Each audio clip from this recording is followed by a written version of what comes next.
ভারতের সাথে বর্তমানে যে বাংলাদেশের সমস্যা চলছে, এই সমস্যা যদি কন্টিনিউ থাকে, সেক্ষেত্রে বাংলাদেশের কিন্তু লাভ হবে, লস হবে না।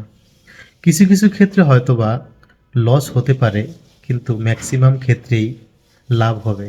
আগে বাংলাদেশ যে ভারতের উপর নির্ভরশীল ছিল, সেই নির্ভরশীলতার গণ্ডি থেকে বেরিয়ে এখন নিজের পায়ে দাঁড়াতে পারবে। যেমন আমি কয়েকটি বিষয় আপনাদের সাথে বলবো। যদি ভারতের সাথে বাংলাদেশের এই সমস্যা স্থায়ীভাবে থাকে, সেক্ষেত্রে বাংলাদেশে কী কী লাভ হতে যাচ্ছে? দেশের বিলিয়ন ডলারের মুদ্রা পাচার বন্ধ হবে। যে বিলিয়ন বিলিয়ন ডলার যে দেশের মুদ্রা পাচার হচ্ছে ভারতে, সেটা বন্ধ হয়ে যাবে। দেশের চিকিৎসা ব্যবস্থা আমূল পরিবর্তন ঘটবে।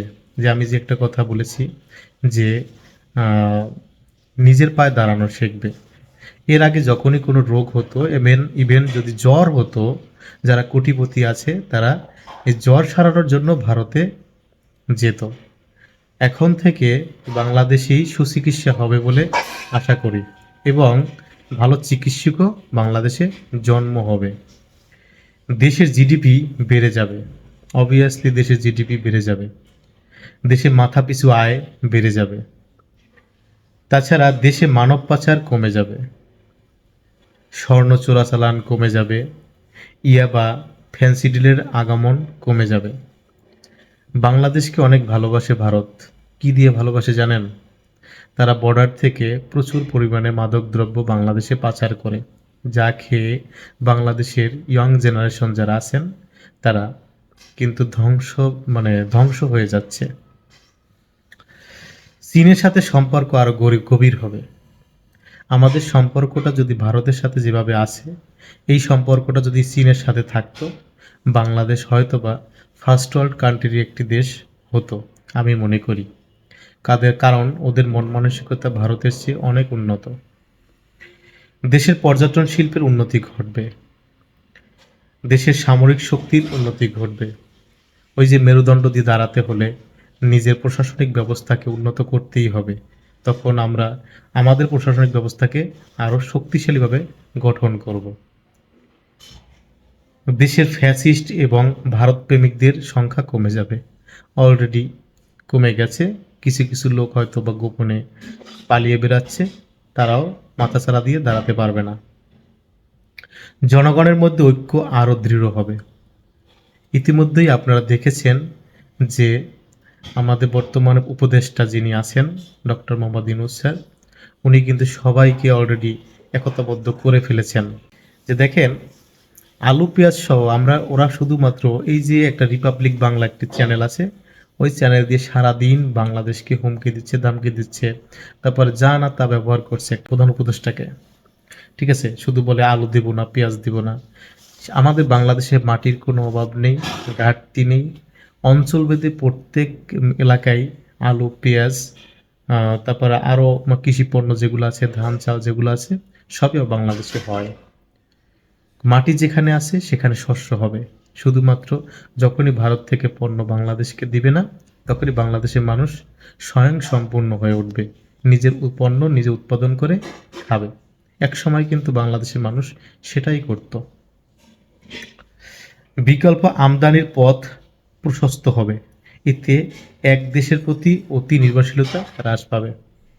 গত 16টি বছর বাংলাদেশ শুধু একঘেয়েমিভাবে একটি দেশের উপরে নির্ভরশীল ছিল, সেটা ভারতের উপরে। ভারত তাই আমাদের উপরে এত অত্যাচার, নিপীড়ন, নির্যাতন করতে সাহস পেয়েছে। ঠিক আছে? তো আমরা যখন বিকল্প পথ, যেহেতু আমরা পণ্য আমদানি করব, আমরা টাকা দিয়ে কিনে খাবো, সেক্ষেত্রে একটি দেশের উপর নির্ভর করাটা কতটা সমীচীন? নিশ্চয়ই এই যে একই দেশের উপর নির্ভরশীল ছিল, যার কারণে এখান থেকে বড় অঙ্কের রেমিটেন্স, বড় অঙ্কের টাকা পাচার হয়েছে ইন্ডিয়াতে। ঠিক আছে, আমি এখন এগুলো বলতে চাই না, কিন্তু এই ধরনের প্রবলেম কিন্তু বাংলাদেশে হয়েছে। তো আমরা বিকল্প দেশ হিসাবে যেমন পাকিস্তান আছে, তারপরে চীন আছে, তুরস্ক আছে, ইরান আছে, মালয়েশিয়া, মায়ানমার, বিভিন্ন কান্ট্রি থেকে যখন যে দেশের আমাদের যেসব পণ্য আমদানি করতে হবে, যেখান থেকে রিজনেবল প্রাইসে আমরা পণ্যটি পাবো, সেখান থেকে পণ্যটা আমরা ক্রয় করব। আমরা যেখানে দাম কম পাবো, সেখানেই আমরা পণ্য কিনব। দেখেন, একই বাজারে একই পণ্য বিভিন্ন লোক নিয়ে বসে। আমরা কি একজনের কাছে দায়বদ্ধ থাকি বা চুক্তিবদ্ধ থাকি? যেখানে কম দাম পাই, সেখান থেকে আমরা পণ্যটি ক্রয় করি। তদ্রূপভাবে পৃথিবীটি একটি বাজার, সেখানে উৎপাদনকারী দেশগুলো এক একটি বিক্রেতা, আমরা হলাম কাস্টমার। আমরা সেই বিক্রেতার কাছ থেকে কোন বিক্রেতা কম মূল্যে পণ্য বিক্রি করবে, তার কাছ থেকে পণ্যটি আমরা ক্রয় করব। তো আমি নিশ্চয়ই বুঝাতে পেরেছি যে আমাদের ভারত যে হুমকি দামকি আমাদেরকে দিচ্ছে, তারা যদি ময়লা ফেলে ঢাকা তলিয়ে যাবে, তারা যদি পেঁয়াজ না দেয় না খেয়ে মরবে, তারা যদি চাল বিক্রি না করে, চাল না দেয়, আমরা না খেয়ে মরব। মানে এগুলো সম্পূর্ণ ভুয়া কথা। এই কথা আমরা কখনো কর্ণপাত দেব না, আমরা সাহস হারাবো না। কারণ আমরা সেই জাতি, 1971 সালে আমরা পাকিস্তানের সাথে যুদ্ধ করে আমরা দেশ স্বাধীন করেছি 30 লক্ষ শহীদের রক্তের বিনিময়ে, এবং 5ই আগস্ট আবার যুদ্ধ করে এই দেশকে আবার স্বাধীন করেছি। তার মানে যদি আবার স্বাধীন করতে হয়, সেখানেও আমাদের বাংলাদেশের মানুষ সবসময় প্রস্তুত আছে যুদ্ধ করে স্বাধীন করতে। যখন আমাদের আত্মসম্মানের উপর কেউ আঘাত করে, তখন আমরা গর্জে উঠি। আমরা বাঙালি, আমরা বাংলার বাঘ, কথাটি মনে রাখবেন। ধন্যবাদ। আসসালামু আলাইকুম।